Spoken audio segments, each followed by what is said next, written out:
The issues discussed on the Roll Call Room podcast do not reflect the opinions of any specific agency. Any characters discussed on this show may be fictional for comedic value unless you're a shitbag Steve. This podcast is rated explicit and listener discretion is advised.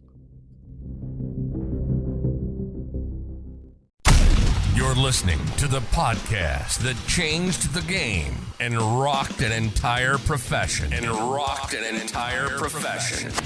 Talking about shit in law enforcement that keeps poor leaders up at night. When others run scared and hide behind fake policies, the Roll Call Room podcast tells it like it is. No bullshit. No matter how hard these Steves try, we keep killing it. And now, here are your hosts, Nick and Mark. All right, ladies and gentlemen, welcome to another episode of the Roll Call Room. With me is Mark the Cop, my co-host. How are you doing, buddy? Hey, doing great. We are super pumped. We have Travis Yates on the show again. It's been I think we talked about 2+ years since you've been on. You were on the Roll Call Room when we were like in our infant stage and doing really dumb shit. So thank you for doing that. And thank you for coming back. Yeah. How you been, man? How's everything? Everything's great. It's great to be back, guys. I'm glad to see you guys are doing well. Yeah, you look great, man. It's been a while. So we're going to get right into it because there's so much to unpack when you're on the show, especially last time. We could have probably done 5 episodes just on that. I found Travis at probably a pivotal point in my life right when I left law enforcement or pushed out of law enforcement. And I read his book, Courageous Police Leader. I moved since, so it's in a box, and I was telling Mark I want to find this thing because it still has over 100 tabs in it from your last interview, because I read it cover to cover, and then I read it again, and it was almost like as I was reading it, you were reaffirming everything that was going on with me, every ounce of poor leadership that I had experienced was in that book, man. Mm-hmm. Yeah, I've heard that, Nick, from a lot of people. In fact, I had this FBI agent walk up to me in a seminar, and he basically grabbed me and said, "How do you know my boss?" And I said, "I don't even know you, dude. I don't even know who you are." Because I read this book, and you wrote about my boss. And to me, that's just confirmation. I actually wrote the book in 2019. It came out in 2019. I wrote it in 2017, 2018. But I wrote it in the auspices of what I was observing. And I thought to myself, man, if we don't change the way we lead, 2020 is going to happen. I didn't know about 2020, but that was sort of what I was trying to say in the book. Like, we better change this. And then, of course, 2020 happens. And everything I talked about came, unfortunately, true. And so we've got to double down on all the courageous things, so to speak. Well, and the interesting part was I never in a million years would have thought about writing a book. Never. We joked about it before I hit record. New York City public education. I'm surprised I could put 2 words together. So I read your book, and it inspired me to turn around and sit there and go, let me start putting my thoughts down. And it started as a journal, and it turned into that. And the same experience, like very rare that I'll do speaking engagements now, not like you're all over the place, man. I'll go and, people are like, I read your book. This is my chief. Like, this is what my chief did to me. And I'm like, it's affirmation, man. It makes you feel good that you're not just throwing this into the dark hole and it's not going anywhere. So kudos to you, man. Yeah, I'm honored, Nick. Thank you. And what a great effort on your part, man. What a great contribution to the profession. So I'm very, very grateful you said that. Thank you. Thank you. So I'm going to get right into it, which is Mark and I, we had a discussion earlier today, which we were recording it because it's very rare that him and I go back and forth with each other and disagree. And I wouldn't even say this is a disagreement. It's more of like an aspect of disagreement. Like, do you feel, and you're in tune with it a lot more than Mark and I, we're out of it. I'm not on the seminar circuit. I don't work with law enforcement as much with the company that I work for. Are you seeing the tides changing? Are you seeing us coming around the bend from the 2020 era in law enforcement? And it's a heavy question because it's not about law enforcement in general. It's about the leadership that's steering law enforcement. Do you see it changing? Well, you got to be careful when you answer the question because I hear cops say this, I hear leaders say this. They will talk about this pendulum swinging back and forth, and that gives the auspice that we can do nothing and it will just magically swing back. Which I would say, if the pendulum breaks, it never swings back. The pendulum broke in 2020, and in many parts of the country, it will remain broke. Portland, Seattle, New Orleans, all these cities, right? I mean, there is a way to come back. I actually have an interview coming out with Alpha News later today where they asked me this intriguing question: is there any hope for Minneapolis? And we'll get into that a little later today.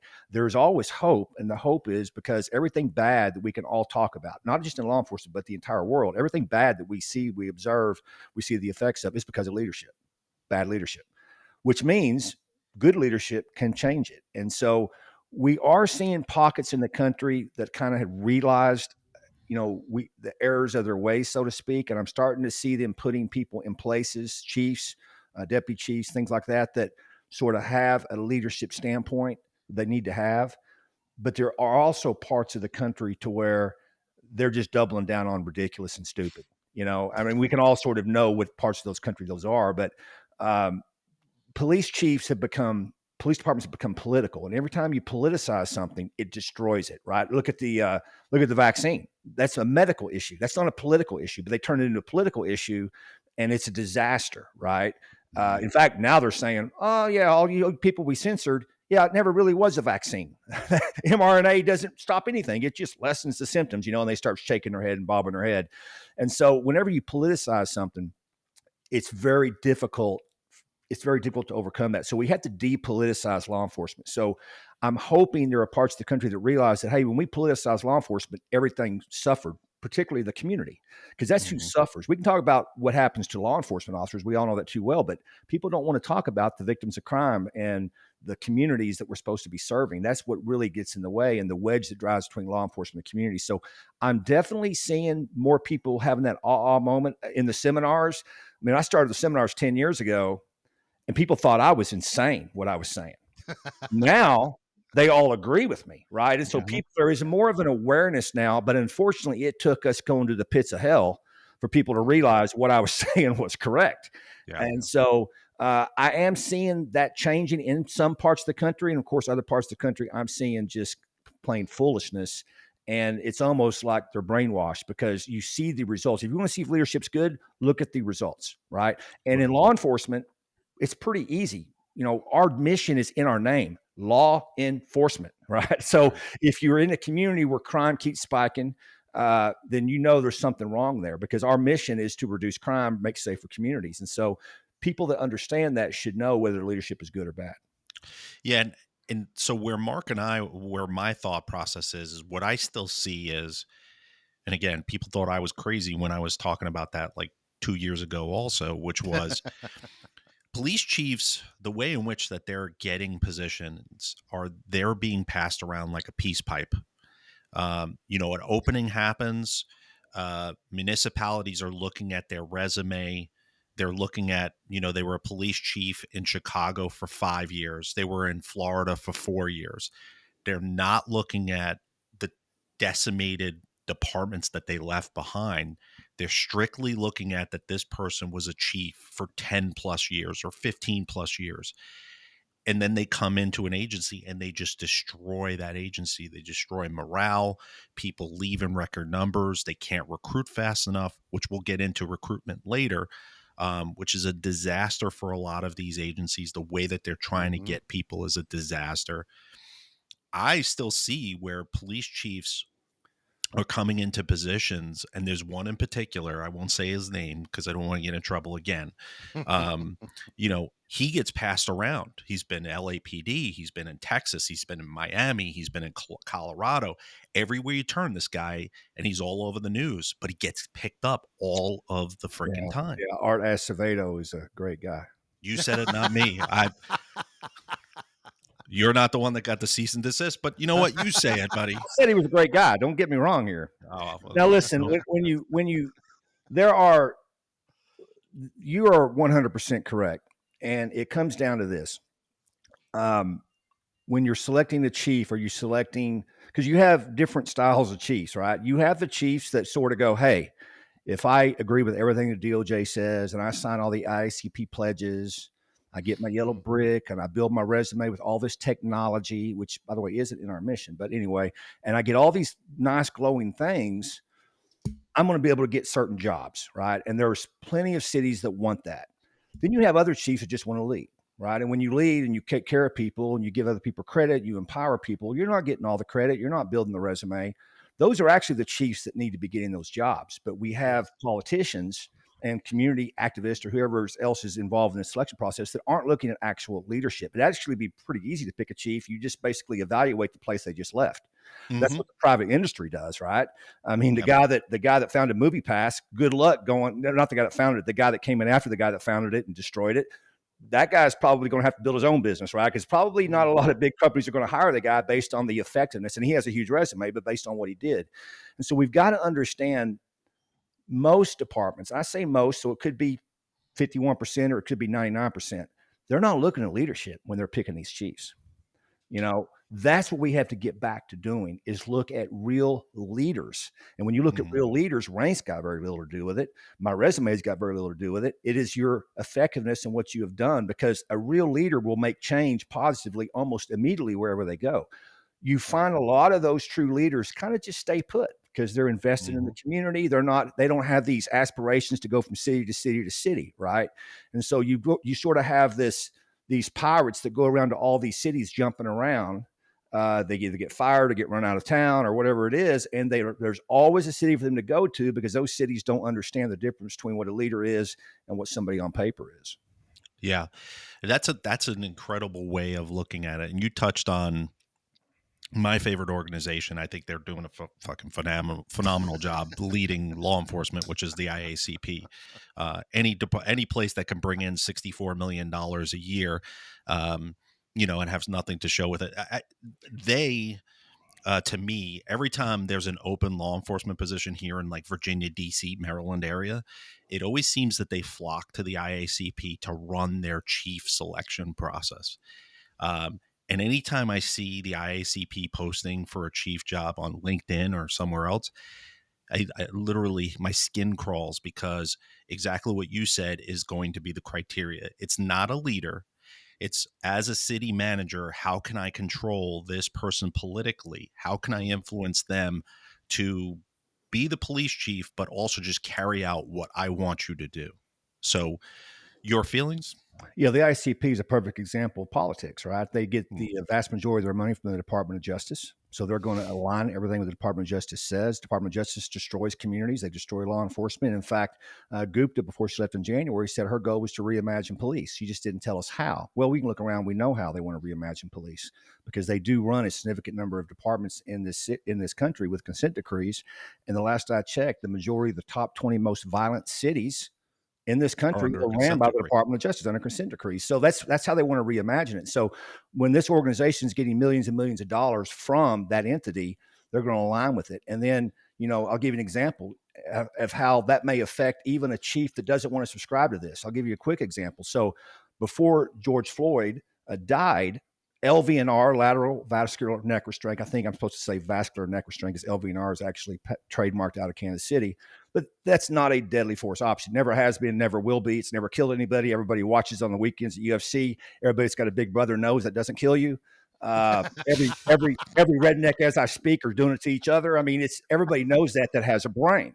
Okay. Right. So in the model policy of the ICP, and their ICP does have an opportunity to do some good. There's lots of departments that, they can't afford Lexapro or they can't afford policy writers, so they could put these model policies out. Well, the model use of force policy for years never addressed vascular neck restraint, nor should it, because it's, that should be from department to decide, because it does involve training on an annual basis.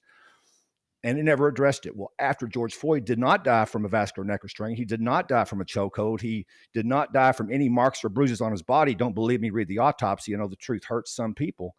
The ICP went in and placed that in their policy as deadly force only. Well, the problem with that is it's not deadly force. It never has been deadly force. And the DOJ now uses that citation in their consent decrees to destroy departments' policies that have it in there as intermediate force, which is where it should be. That's just one small example.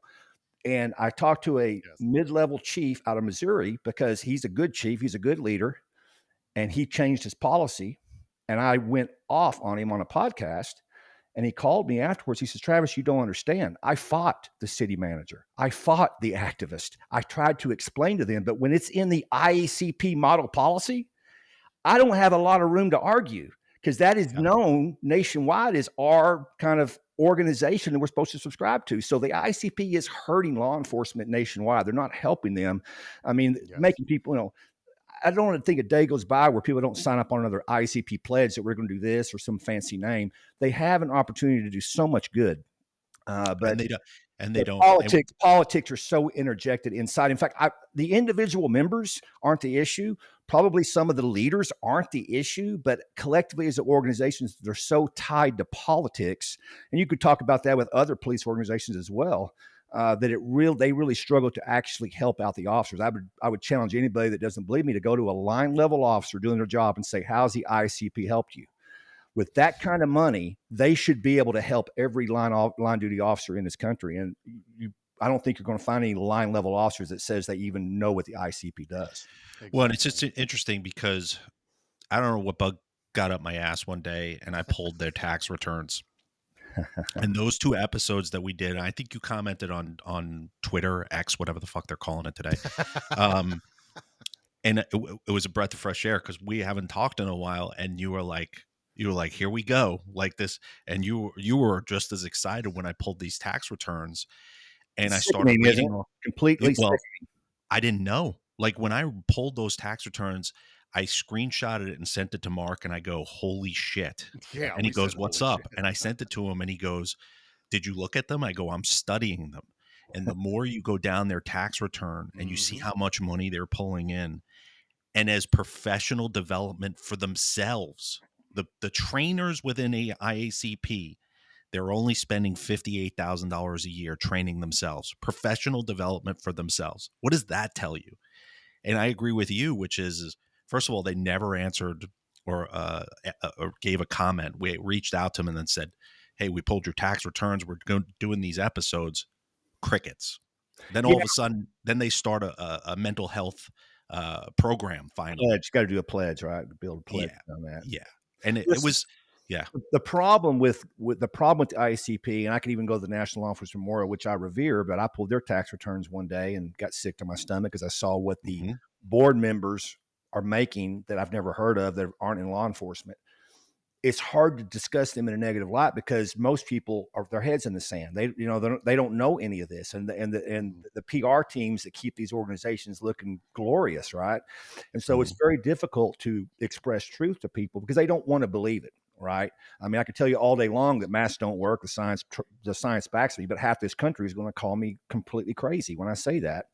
Because I'm just a crazy guy that went to PubMed and did the research when they were trying to make us wear 2, 3, 4 masks. And I go, this makes no sense. I've been through 50 flu seasons, never been told to wear a mask before. And sure enough, and even my doctor buddies were just laughing, going, yeah, they don't work. I said, well, why are you defending this? Well, they're part of it. That part of this, whatever craziness is going on when politics is involved. So it's very difficult. There's such a big behemoth in the industry, kind of like Taser. I don't want to get off on a tangent, but do you know that the new Taser is actually considered a weapon by the ATF? I don't know how much you know about this, but it's something to talk about. I believe it's, no. I'm going to say this, and I'm going to pause and say that this is my opinion that it's the Taser 10, but I'm not a Taser instructor, so it could be a different Taser number. I think it's the most, their big campaign to reduce deadly force by so much, right? And this new Taser designed to do that is actually classified as a firearm. Now, here's the problem with that. No one knows that's getting these Tasers. And what do you think the activists are going to do when we raise our Taser deployments up and they're considered deadly force options now or considered a projectile as a firearm? And Jesse Watts, Sheriff of Eureka County, he'd be great to have on. He actually exposed this on a live call with their CEO of one of their stock share meetings, and he didn't even know. And so all these folks are doing this, and so that's obviously a problem because they're such a big behemoth. You can't talk bad about Taser, right? But that's not a great thing for us, that the device they're giving you to reduce shootings with a gun is also classified as a gun. That's not something I think is a good option, because that will be used against us like everything else is used against us. And so no one seems to be looking ahead for this. So it all comes down to what I said earlier. Politics interject themselves in these large organizations, and money drives that. And some of the best work being done for law enforcement is done by organizations you probably never heard of, right? Or individuals that maybe you've never heard of. They're trying to do the right thing. What if these large organizations that have the resources would just get in their head, let's just try to do the right thing? It'd be amazing stuff. And I think I've kind of given up on relying on them, but that would be pretty amazing if we could get them to do that. Yeah, and the tax return thing was an eye opener. I think when we started the roll call room, we were attached to one organization, which we won't talk about. And you had reached out to me and were like, "Be careful." And man, it was like, right after IACP's tax return, we pulled theirs, and I sent it to Mark, because he came on like later on from my original co-host. Sorry, Mark. That's all right. And I just kill co-hosts apparently. Yeah, they're all dead, but Mark now. Yeah. I'm a mic killer. So like I copied that one and I sent it to Mark, and I was like, this is the reason why I don't associate with them anymore, is because the money, follow the money. It's always follow the money. Yeah. To go back to IACP, and not to pick on them, but I will. You're spot on, because what happens is the IACP basically ordains everything. When the DOJ wants to do something, they reach out to the IACP and they say, "Hey, we need you to say that this is okay." And because they're getting that 10 million plus a year, they're a slave to it. They're just an extension of the DOJ. And you look at their board members and stuff, like the CEO of IACP, $870,000 a year. Yeah. Don't know what why he's getting paid that. But anyway, it's stuff like that kind of is irritating. So I pose a separate question to you, which is this: in an optimal world, you're the city manager or some sort of municipality that's chief just left. Mm-hmm. You're the city manager. What's the hiring process in which you would go down to look for a chief of police? So let's just say I've got some candidates coming in, right? Let's say I've got 5 or 6 candidates coming in. I ask them one question. Give me the names of the officers that worked for you at your last department, and give me their spouses' names. You'd eliminate a lot right there. You know why I'm asking the question? I'm asking the question because I want to make sure they care. Yeah. If you don't care, you're not a leader. Yeah. And you're right. That would eliminate a lot of people. I'm being kind of funny here, but not really. I mean, obviously I'm going to ask other questions, but I'm leading with that. I want to know who worked for you. I want to know who their spouses are. I want to know what their likes and dislikes are. What are their hobbies? How did you use them? How did you mold their hobbies and their likes within the job? Because when you can do that, you're a powerful organization. When you take something that people like to do away from the job and you embed it on the job, you never get rid of that employee. They love that job when you can do that. We do the opposite in law enforcement, right? We put our buddies in a position that has nothing to do with the background. And if you're really good at something, let's say Mark's good at driver training, we make sure Mark doesn't do driver training, right? That's what we do in law enforcement, unfortunately. Yeah. And then we wonder why there's a retention problem or a recruiting problem, so to speak. So yeah, I want to make sure they care. And then obviously I would go talk to people. I wouldn't talk to their fellow chiefs or their fellow lieutenants. I'm talking to the line officers. Yeah. Right. And I want to say, how often did you see the chief? And then what type of interaction did you have with him? Do you feel like you've been treated fairly? I'm not sure anybody's going to do that or take that advice, but if you want truly a good leader, you start with that question. Yeah. So as a profession right now across the board, how do you think we're doing? And I say we, like I'm still in it. My heart's still in it. Mark's heart's still in it, even though it's made of stone. How are we doing with recruitment as a profession? And I know that's a very loaded question. Yeah. Because we have, and I'll turn it over to you for an answer, but the generic thing is we have a high speed, low drag recruitment video for every agency. It starts out with the SWAT guys with shirts 3 sizes too small, a fucking crazy German Shepherd or Malamar biting somebody, and the nicest looking people in the department, with their hair done, and that's not the case in real reality. Usually it's snaggletooth on midnight. Those are usually the recruitment videos. They're never videos of you like in your car eating Chinese food at 3:00 under the red light. It's never you in the back. You got to eat the Chinese food behind the building. You can't be seen. Yeah, that's true. Or you like with Clorox wipes cleaning up some bum's shit in the back of your car. It's none of those, man. It's none of those. Right.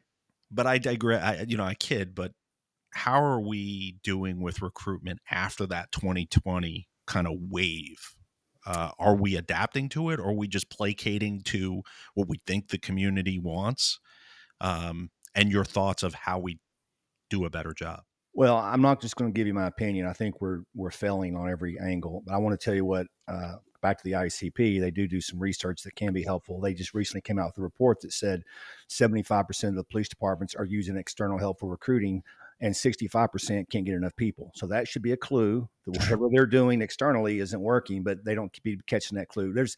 When you start off with a faulty premise in recruiting, you're never going to get to the solution. So let me back this up about 10 years. I was actually over recruiting unit as a commander. As most commanders in units, you don't know a lot about those units, right? You get thrust in these positions. Recruiting was just one of the things I was responsible for, and I didn't know a lot about it at the time. Some recruiters came by and said, "Hey, we're going to the University of Arkansas to a job fair," and that's where I went to school. Go Hogs, who get killed in the SEC, and I said, "Yeah, I'll go with you." So we spent the day. It took 3 or 4 people, a couple of cars. Probably $4,000 or $5,000 in registration and salaries and you name it. And I get down there and I think we saw 3 people all day, and it was empty because unbeknownst to us, there's this thing called the internet that's out there. And so I get back, I think about this overnight thinking something's not right. I mean, I didn't know anything about recruiting, but I knew that wasn't recruiting. And I asked them the next day, I said, "Hey, you saw 3 people. Did you get their contact information? Did you get any leads?" And I'm like, "Oh, no, we just told them who we are." And I started seeing the decline in recruiting. But here's where the premise is. We blame 2020 for the recruiting crisis. And when you put that blame elsewhere, you never blame yourself. The truth is, up until probably 10 years ago, I saw this decline 10 years ago. We didn't ever have to recruit.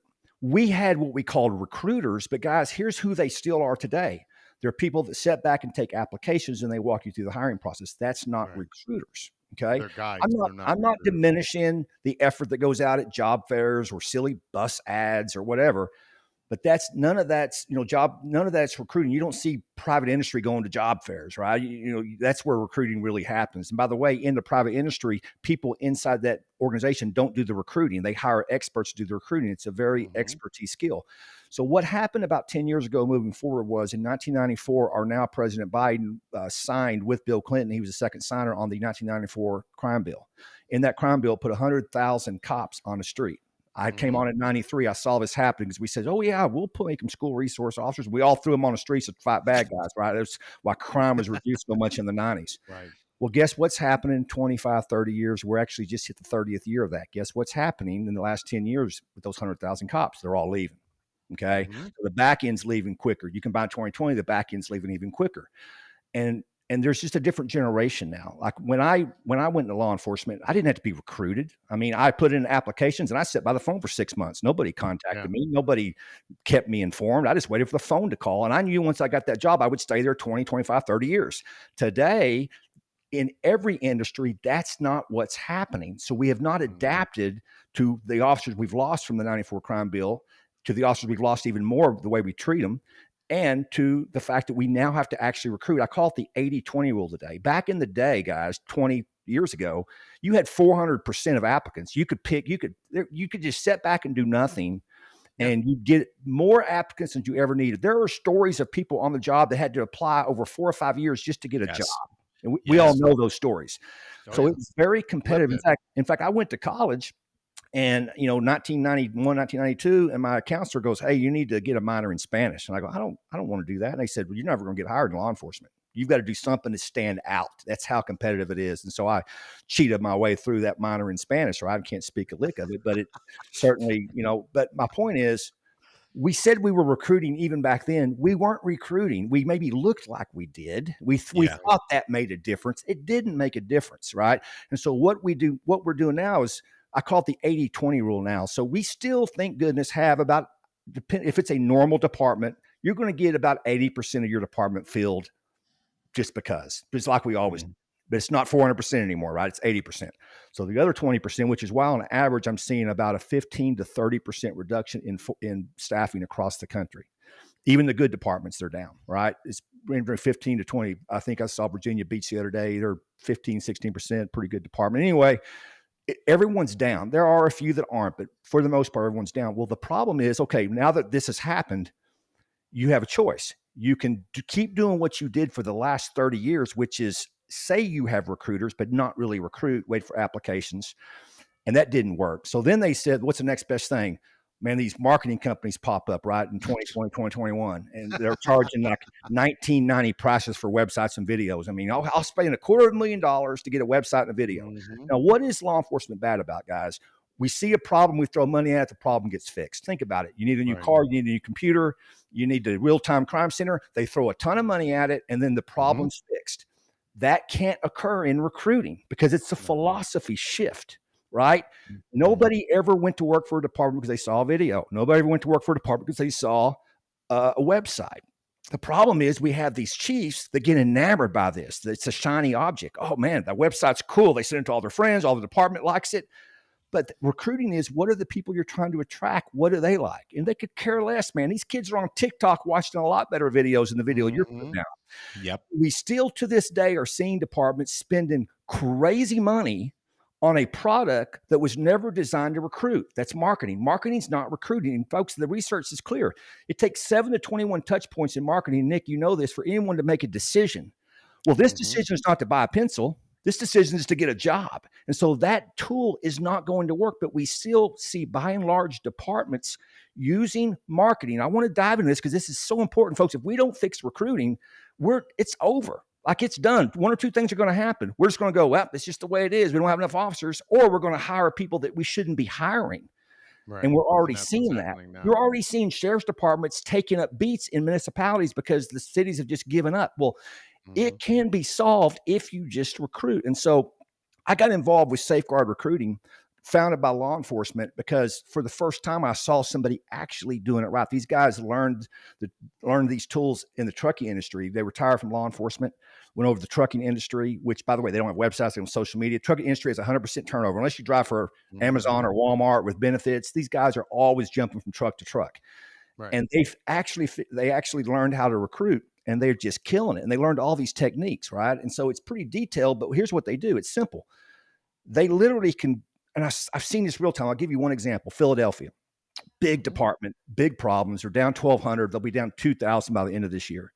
They spent $3 million a year or two ago on a big marketing campaign. That's going to solve the problem, right? No, I already said it's not going to ever solve the problem. Their recruiting got worse. Now, when that happens, I've seen this too. The person that championed that is never going to go to the chief and go, it's failing, because they championed it, right? Right. But what happened in Philly is they got a new commander that looked around and said, hold on here. We spent all this money and it's gotten worse. I want to try to fix this. That's a leader right there, by the way. They want to try to solve the problem. He somehow finds some stuff I'd written on it. Marketing versus recruiting, big difference. Marketing's not going to work. Recruiting works. And he signed up with Safeguard. In the first 4 weeks, they were sent 1,500 people. Wow. Okay. That's impressive. Another agency up your way, guys, up in Virginia, I won't name the name, but after the first month, they got turned on to Safeguard. They had tried it all. The commander was emotional with me on the phone. He had literally thought that this was over, that their department was not going to be sustainable. After the first month, he's almost crying to me on the phone saying he hadn't seen this many applicants in 4 years. And that is just because they took a philosophy shift. We're going to actually recruit and not just market, right? Because look, I was in Phoenix a few months ago. I saw all these billboards. I mean, crazy money what billboards cost. And of course, the billboard companies say, 3 million people drive by your billboard. Well, think of it from a recruiting aspect. People are just going to drive by and look at their billboard and just jump on their phone and start. I mean, no, none of that's happening. No, but it's an easy solution to a complicated problem. Well, Safeguard, what I love about it is they take this they let the recruiters do what they've always done: wait for applications. So they basically go out and they find a ton of, because it's here's something people don't also understand. Everybody complains about applicants. It's not about the applicants. It's about how many people do you have to talk to get applicants. And so what Safeguard does is they'll find out how many openings you have, and they do the math on it, because every campaign, they've run over 300 campaigns, so they have all this data. And they go, okay, you got 100 openings, you're going to need to talk to 4,000 people to get 100 to get your 100 openings filled, because they know out of the 4,000 people they talk to, only 1,500 is going to apply. They know out of 1,500 is going to apply, only 750 is going to take the test. They know out of seven, they have all the data, and they can give you an exact quote to what it's going to cost to fill your department up. And that quote is almost always much less than the hiring bonuses they're paying out, right? The other thing you're seeing, which is pretty destructive, is departments think that bonuses are going to fix this, and laterals and bonuses. That just puts a Band-Aid on it. It's not going to fix any of it. So I'm very optimistic, because I have actually seen with my own eyes what it takes, and it works. The problem is, we get back to leadership, they're not making the correct decisions. I think they're doing the best they can, right? But just because the shiny object looks cool to you means nothing on the recruiting side. And I go back to that original example. When we hire chiefs, we don't put up recruiting videos and websites. We hire recruiters. So Safeguard is the only one out there actually recruiting, because, quite frankly, the profit on marketing is tremendous. I mean, we're talking multi-million-dollar contracts are being given to marketing companies who really don't have an interest to solve the problem, because if you don't solve the problem, you keep getting hired over and over and over again. And they promise website, because I saw this at my own department. We were paying pretty big money with a marketing company, and they'd come to staff meeting and go, we got 2,000 more web hits on the website. 2,000 more people hit our website. Of course, I'm like, what does that matter? What does that transfer to, though? And they couldn't answer the question, Nick. No. They couldn't answer the question. The beauty of the recruiting company is they can track that person all the way through the process, and they can tell you exactly where they came from, where they clicked on the ad, where they went through the pipeline, everything else. But marketer companies, they keep winning because they use website hits as a success, where recruiting companies use people as a success. Right. And Safeguard gets it. Go to safeguardrecruiting.com. Reach out to me. I work with these guys almost every day because I believe in them. I do a lot of the training for them. And we've been doing seminars across the country. And I've got recruiters in there that, they're trying the best they can, but they're just doing what the other person did before them, who did what the other person did before them. There's no basic certification class to be a recruiter. Like, we're cops. We don't know this. And people get degrees and certifications to do recruiting. And so we're putting cops in these positions. That's a very technical position. And so here's what I like about this. This is solvable. I was asked in an interview this, is Minneapolis solvable? Yeah, but they're not going to solve the recruiting by spending $1 million on a marketing campaign with the tagline, imagine. Can you, who in their right mind wouldn't think that would be an internet troll forever? You should see the comments on the internet when they put that ad out there. Imagine going to prison for doing your job. Imagine this, imagine that. That we're making these decisions that we really don't know what we're making. And I just need, and I say this wholeheartedly, because I care about this profession. If we don't fix recruiting, we're in deep trouble. It's Disneyland today compared to what it's going to be in the future. Right. I just need everybody to examine their efforts and to make sure they're actually recruiting. And if you have any questions on that, they need to reach out to me. I won't ask for any money. I'll just explain to them what recruiting actually is. And if they're not capable of doing it, there's a company you want to go, how expensive is it? It's way cheaper than any marketing campaign you ever heard of. I would tell you what Philadelphia spent for 1,500 people, and you would laugh. You would laugh how cheap it actually is when it's done correctly. So I'm very positive about it because I know it can be solved, but there are days I'm frustrated because I'm like, why am I seeing another contract that's asking for videos and websites when that's not going to fix you? Yeah, because the mindset needs to change because, and I've said this, Marcus said this on the show, and I've said it on the show, which is law enforcement has an identity crisis. And that's the other issue is they don't know who to placate to. They don't know whether or not to placate to the TikTok generation for recruitment, the Facebook generation, which is dying. And when I say dying, Facebook in general, like that, the hits on Facebook are going down. So they just don't know what to do. And to touch on your recruiter thing, Mark says this all the time. And I'm just talking for him this whole entire episode. So, I feel like Silent Bob over here. yeah, no, just shh, shh. Mark always says the best recruiter is the one humping a patrol car, because they're the ones that are going to turn around and say, this is the greatest job in the world. You'll never have a job like this. Come join us. And that's not happening, man. That's Right. not like How many your angry number cops do we one. have? Yeah, your number one recruiter, like the show Cops. Shit, it recruited me. Mm. The first episode I ever watched, I was like, that's what I want to. I was fucking 8 years old. I was like, yeah, that's what I want to do. You don't see those on TV very much anymore. You don't have people banging, patrol cars out there saying that this is the greatest job. Those are the points that I wanted to make, but I wanted to pose another question to you, which is this. Are we, as law enforcement, are we a 20 to 25 year career anymore? Are we a career where we need to readjust what the longevity of an officer looks like? Should we entertain a 15-year career, a 15 and out? Because this newer generation, and trust me, I'm going to turn it over to you for an answer. The newer generation, that millennial generation and some of X, they're not committed anymore to a 25 to 30 year career anymore. These are very, very, I don't want to say undedicated generation, but they are not a longevity generation.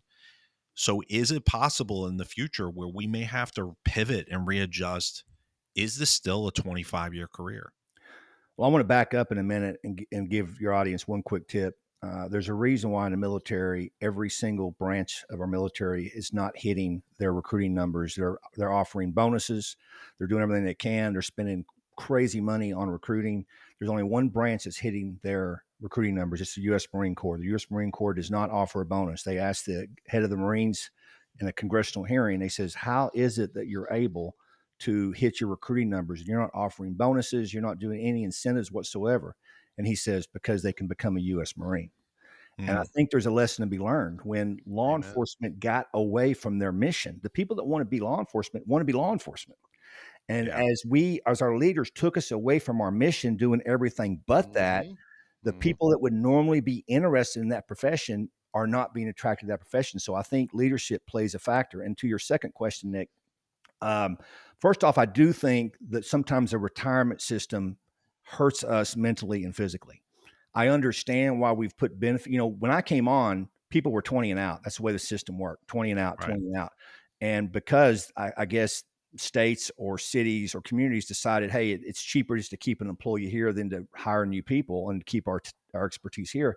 They started putting all of these benefits, where you would stay. I mean, our max pension agency is 35 years, right? Where when I came on just 30 years ago, they would leave at 20. Well, there are people that can navigate a 35-year career in law enforcement and still be sane at the end of it, but many people can't.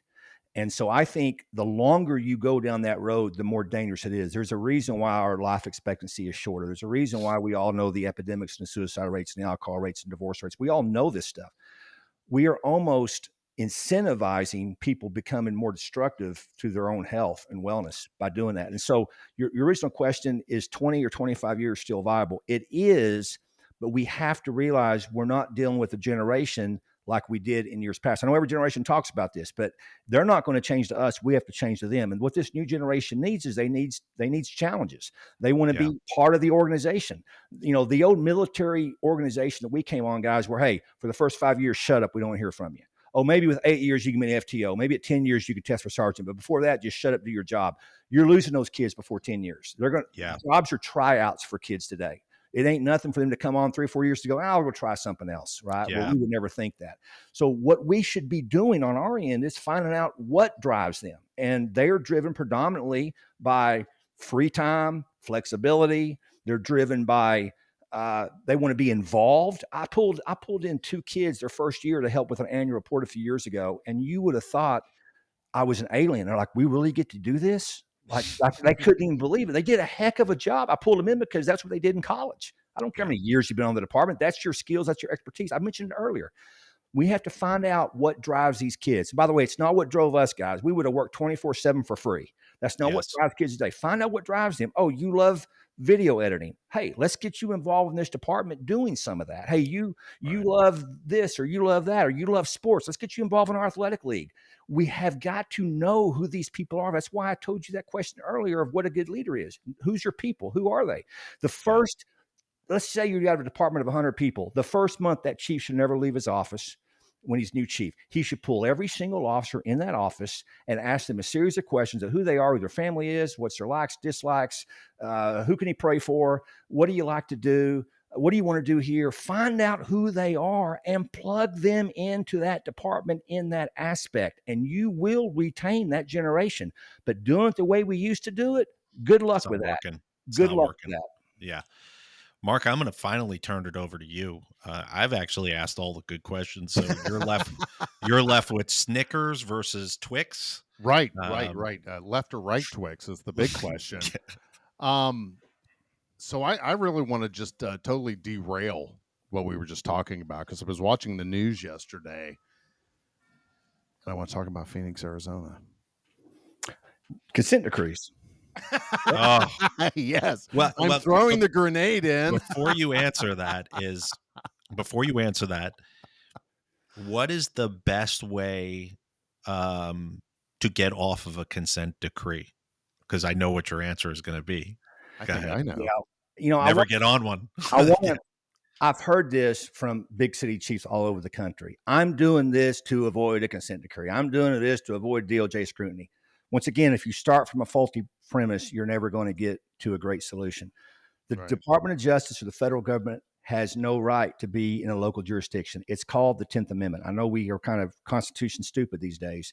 If you read the 10th Amendment, there is no right of the federal government to be involved in anything in a local government, including law enforcement. The only reason consent decrees exist, and if people don't know what they are, it's what the Department of Justice calls their reform mechanism for local law enforcement. Now, first off, it's kind of hilarious that the DOJ thinks they can reform anybody, because they've never reformed the ATF or the FBI. I saw a video just a week ago with these ATF guys in Arkansas. Crazy stuff that goes on. We all know the stories, right? So they pick and choose these cities based on politics predominantly. You're very rarely, they're going to, consent decrees are generally operated when a Democrat's in power. Trump didn't do any. Mm-hmm. Bush didn't do any, I don't believe. But Obama did a lot. Biden's trying to beat that record. And they destroy cities. They literally destroy cities, destroy communities. That's not me. It's the data.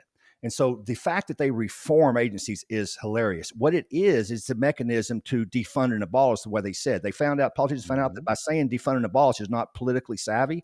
So it's a side door to destroy police departments. So, because think about it, it's if you have to destroy something before you raise up what you want, which is what we're seeing across this country. And so you can look at the cities they've been in. You're never going to go on a vacation, New Orleans, Seattle, Chicago, Portland, Cleveland. I could go on and on. I mean, every city, once it's the vast majority of the most violent cities in America are ran by the DOJ consent decrees. And so here's how they operate. This should tell you a lot. They're going to come into a city and they're going to go, we're going to launch a DOJ investigation. And the chief could just say, good luck. You can go to court and sue and we'll give you records and stuff. But I don't, because to me, a chief that advocates for this, and by the way, most chiefs do, oddly enough, it's the weakest leadership move ever.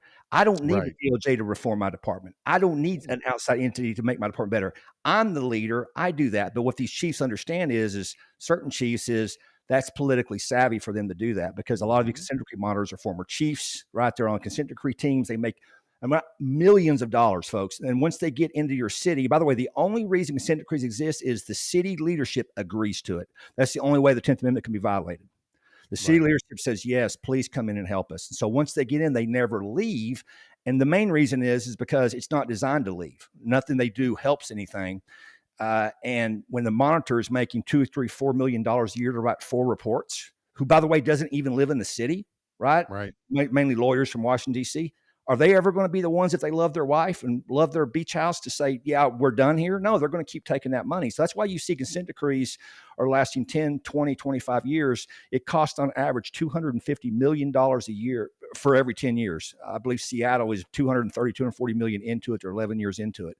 And nobody wants to look at this, but it's so destructive. And I'll give you a quick example. Phoenix City Council was one of the first major cities to say, by the way, If you say no to the DOJ, they are forced to go to federal court and sue the city. They can't, they may sue, but they'll never go to trial because there's never any evidence. You have to remember the 94 crime bill gave the DOJ this power because if it's a pattern and practice, well, it doesn't define what a pattern and practice is. So in the case of Phoenix, they came out with that report today, they would list one example. By the way, they looked at Phoenix for 10 years. They've been to 40 million plus 911 calls in that time period, probably been hundreds of millions of citizen contacts. They'll list one example and say, pattern and practice. They were in Louisville.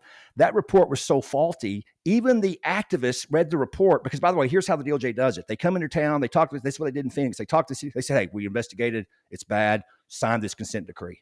And the city council, you got to give them credit, said this. Well, we're not going to sign this until you show us the investigation. The DOJ goes, well, we don't do that. Now, why wouldn't they want to do that? Because the investigation's faulty. In fact, even in Phoenix today, they released the summary. They didn't release the investigation.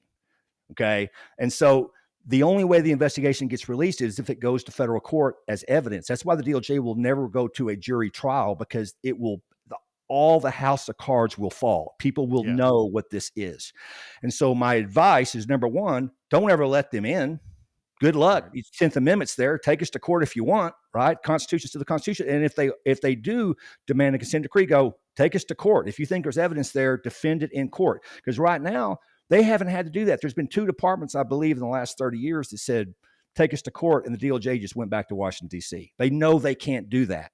And the reason Phoenix, they came out and just blasted Phoenix today, is because they're mad because Phoenix wouldn't agree to a consent decree, and they're hoping that they're going to intimidate them into just signing off on it. And if you're Phoenix, if they love their community, they love safety, they're going to go, hey, if you think this is true, go to court. Yeah.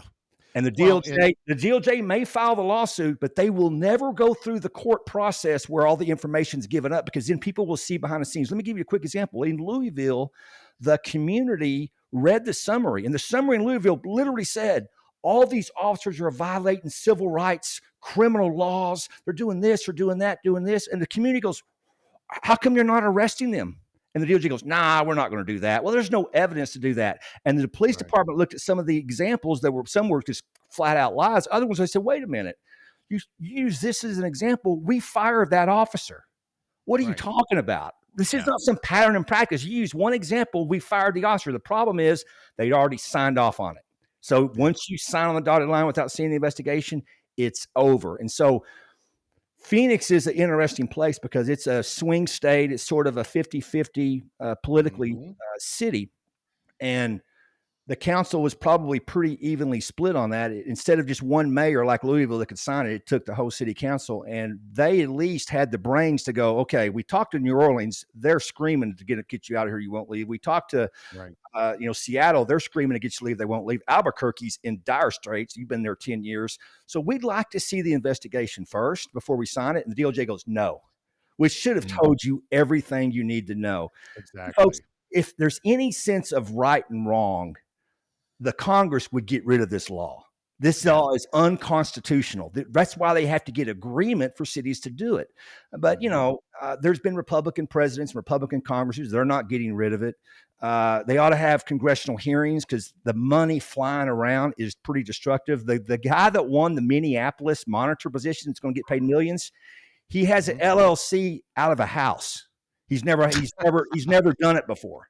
I mean, there's like this, it's just like this hodgepodge of people that want to destroy law enforcement. They're all kind of in on it. And, I would recommend everybody follow Bob Scales on LinkedIn because he really is one of the few people that goes into detail. And man, it will just, it's so crazy. You won't believe it. And Phoenix has a great website up and I've never seen it done before. And it's so good they did it. And I hope it stays up forever because it's called savephx.com. They have taken all of this information over the last 30 years and compiled it in this website. And you see it front and center, the destruction this stuff does. I'll give you one quicker example. When the DOJ got upset that the Phoenix Council wouldn't just sign off on their destruction, they ran, I don't know if they did this, but it was pretty apparent when all of a sudden you started seeing interviews from Albuquerque chief about how great the consent decree's been. Albuquerque's been in this 10 years.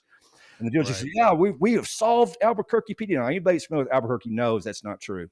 We solved Albuquerque. Look how much better it is. So I just did a quick Google search, and the DOJ came to Albuquerque a little over 10 years ago because they had 18 officer-involved shootings. Now, just stop right there.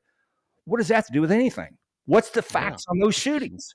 Look how big that city is. And I know from a source in Albuquerque that none of those shootings were out of line or a problem. They just used the number, right? 10 years later, last year, they broke the record on officer-involved shootings, and their violent crime is up 80%. And the DOJ is saying that's success. So when you talk to people inside these departments, they will just, it blows your mind what the DOJ does to them. It destroys departments. There's not one department they've gone to where the crime hasn't spiked, morale hasn't plummeted, and recruiting is gone. Every consent decree city is down at least 25% of officers. The problem in Phoenix, if they pass it, Phoenix is down 25% right now. And when you look at the history of consent decrees, they lose between 15 and 25% of their agency within the first few years of consent decree. So Phoenix going to go from 25 to 50% down. Their union did a survey, and about 20% of the guys says, yeah, I'm out. Day it drops, I'm out. And that's if the consent decree happens. So I think that was enough for the city council to go, we better slow this down a little bit. Because I think a lot of these councils, and being a former councilman, they get into this because they go in blind. They don't understand the rules, right? And you mentioned $250 million over 10 years. The police department budget in the village where I was at is 75% of the city budget is police, right?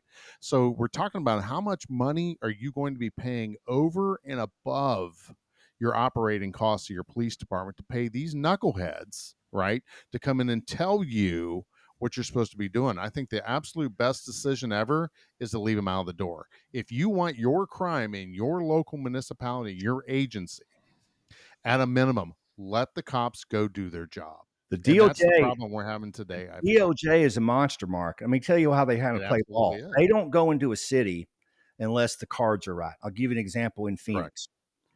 Phoenix named an interim chief that was the major over the Baltimore consent decree. They then hired the lawyer to help them navigate the DOJ investigation. Yeah. That used to be a lawyer for the Department of Justice. Shocker.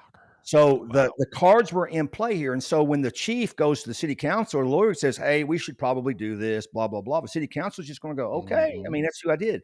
Now, I don't know the details of that, but I know this. There was enough. I don't know anything about the chief or anything. All I'm saying is, no one find that odd, right? That before he was the major over the consent decree in Baltimore, he was a chief in Louisville or a commander in Louisville with consent decree. So they all sort of run in these same circles. So the DOJ is not going to really land in a city where they don't have some pieces in place to sort of prop them up and make people believe that they're there to help. But all you have to do is read. That's why that website's so important, because you can look at that website, and even the mainstream media is now sort of going, what's going on here? You've seen some things pop up out there going, well, really? This is because truthfully, the DOJ is doing exactly what they're supposed to be doing. Their idea of reform is not our idea of reform. Our idea of reform is a better department and a safer community. That's not what their idea is, because they will say Albuquerque's a success, even though violent crime's up 80%. And that's spooky to me that our own leaders are letting that happen. So you're right. To sum this up, the way you deal with them is you don't let them in the hen house, man. They're going to destroy all the chickens. And, but most chiefs, political chiefs especially, are very nervous to do that. Even in Phoenix today, after what they said about Phoenix was literally half a bunch of nonsense. I mean, just crazy stuff. They should kick him out immediately. They should say, get out of our city. Because the Phoenix has spent $6 to $8 million to help the DOJ investigate themselves. So they're spending all this money to help them destroy them. And that's why leadership's important. We have leaders, unfortunately, that they want to be popular. They want to go with the flow. They want to do things and not rock the boat instead of standing up and doing what's right. And that's why we need true leaders. Yeah. Right. We kind of came across this organically. I think we did a interview with Michael Segru, and it's where we were talking about my story and Nick's story and Michael's story. It's kind of like, where is this all coming from? So it's kind of like they're all drinking from the same well, which is kind of like put our focus on ICP, the Local Chiefs Association. It's like, guys, we realize that we kind of stay in our own echo chamber. But I think where we lost our vision is, and Travis, I think you and I had this talk about 6 months ago, was about chiefs that, if you're in a city and the crime rate goes up, it should be in the contract of that city. As if the crime rate goes up under your watch, you're done at the end of the year, bro. We're immediately gonna go out and start looking for another chief. I think it's ridiculous the amount of salaries that we're paying some of these guys not to do their job. Yeah. And that's what drives me nuts. So if we're in this association, right? And now it just seems like the big show game, right? We should be doing the consent decrees. What's a consent? I'm not consenting to having you come in. I would rather take that $1 million a year and put it back into my communities. And how do we get our crime down? Is you start getting back out there. Nick, look at the work you did in Alexandria with your unit, your community outreach unit. I've seen through COVID, a lot of agencies quit doing the simple things like explorer programs and citizens on proactive patrol. We lost that link to our community, so now there's even a bigger divide. Now suddenly you got the government coming in. They're wanting to say, "Well, we need to come in and manage your department for you." No, what you need to do, city councils, citizens, is you pay a lot of money to have your cops go out and fight crime. Let them go do their jobs. Because I can tell you, when I was the happiest as a patrol officer is when I knew my citizens was like, yeah, go get them motherfuckers. Hey, that's what you're paying me to do, bro. But you treat everybody with dignity and respect as much as you can. But we got a job to do. Our job is to fight crime. It's not to sit there and play cutesy time with some person who doesn't even live in my city. Because you get out and you talk to your people every day, right? And they're going to tell you, not my fucking neighborhood ain't going to. I want you to go arrest that dude. We want our community safe. So I think that's where we kind of lost. We've had mission drift. We're trying to please everybody so much. Why don't you start pleasing the guy that's paying his tax dollars in this city, right, to protect my shit while I'm sleeping in. But I think what Travis said in the beginning rings true, which is that the public is finally getting to the point where they're tired of this shit. Yes, they're tired of seeing buildings being defaced and monuments being defaced, and you can't walk down the street without getting punched in the face in New York City. Right. And unfortunately, it took a couple of famous people to walk down the streets in New York City to get punched in the face, where people are like, maybe this is fucking getting bad. So, which is hypocrisy. And it's a battle, because I don't know if you've been keeping up with this, but the leaders at the top, including police chiefs, and even President Biden just 2 days ago said violent crime has been reduced the lowest in 50 years. And then he goes on to say, by the way, over 40% of the police departments aren't reporting crime to the FBI. They're actually keeping the crime data back. And so they know that if people knew the truth, because listen, folks, crime is not about politics. Democrat, Republican, Libertarian, no matter. People want to be safe. And that's where a certain political party has gotten it wrong, because they are going to lose votes, because at the end of the day, that's a very important feature for no matter how you vote, you want to be safe. And if a certain political party is not enabling that safety, that's going to hurt them. And so it's la land out there. And what we should be doing as leaders is fighting that. Now, listen, I'm a realist. I understand. I'm never going to be a speaker on ICP stage. I'm never going to be one of these guys that, where the yellow brick pricks are. I'm never going to be able to speak on all the stages, right? I'm never going to be able to do that, because I'm trying to help people. I'm trying to make a change. I'm trying to leave an impact in this profession. That's not popular to some of these folks in power. And we just need more people to get rid of what I'm trying to accomplish and try to help the greater good. And that includes chiefs and ranks at all level. Listen, comfort is king, right? It's very easy just to go with the flow, sign the little pledges, say yes, nod your head, and just, but who wants to get to the end of their career, end of their life, and know that you had an opportunity to radically change people's lives? That's the power of leadership. And the stuff we're talking about doesn't only changes lives for the worst. And we have too many people playing that game, unfortunately. Yeah. Well, I tell you this, we're going to have to definitely do another episode, open invitation whenever you want to come in. This has been an absolute pleasure. It's something Mark and I have been saying every episode for a year. We're like, we got to have Travis on. And then finally somebody messaged you, this guy. Um, and I want to thank you for coming on. I want you to thank you for coming on even after I coined the phrase "yellow brick prick," which I heard No offense. is your favorite saying. I heard you with Jordan from Spinning Our Gears, and I was in the car driving somewhere for work, and I heard you, and I was fucking rolling, man, just rolling. Yeah, I don't always give you credit because I have a yellow brick. I feel like I can say I it. know you do. I know you do. Listen, don't be fooled.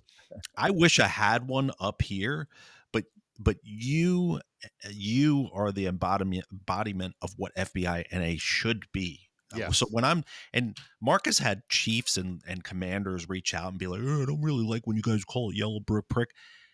You're not understanding that what I'm addressing or where I came from is you are not part of that group. Okay.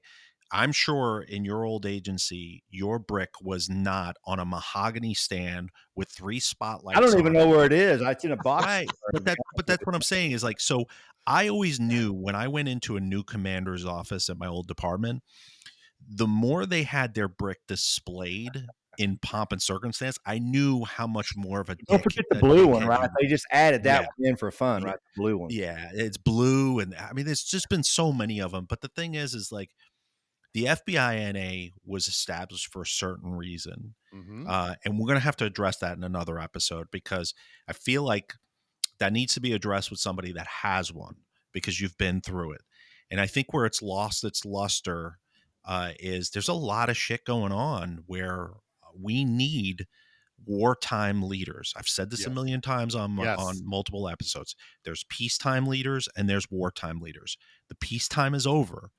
So we need these wartime leaders to step up and like yourself to step up like you did and say, hey, listen, I'm part of this. And I'm telling you, I'm surrounded by people that don't have the proper mission focus. So Right. I can go on and on and on, and we will in the next episode. Trust me, I swear. But more importantly is I wanted to thank you.